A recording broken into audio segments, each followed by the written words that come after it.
ligado, mano, eu vou agora rimar os vídeos que a galera mandou.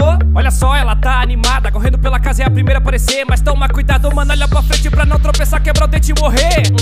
Arco-íris 1, arco-íris 2, arco-íris 3.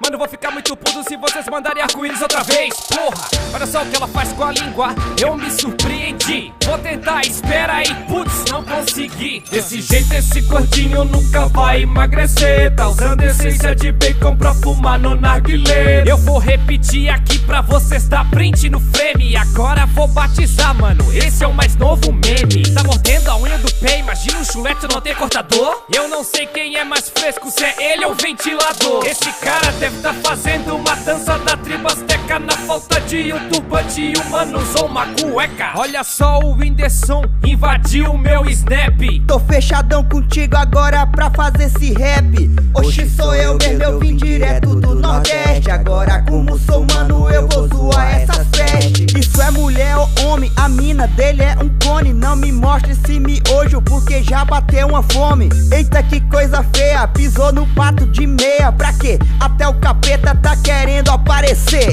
Essa eu não entendi, se é sorriso ou careta. O cara é igual a mim, grava vídeo sem camiseta. Olha só ali o vovô, não tá entendendo nada. Ele deve tá pensando, essa bicha é retardada. Esse deve tá no crack, esse deve tá no crack, esse deve tá no crack. Os mano tão dando ataque, esse também tá no crack. Tá todo mundo no crack. Agora o Whindersson vai cantar crack com sotaque. Esse deve tá no crack, esse deve tá no crack, esse deve tá no crack, esse deve tá no crack, esse bicho tá no crack, esse doido tá no crack, os moleques tão no crack, tá todo mundo no crack.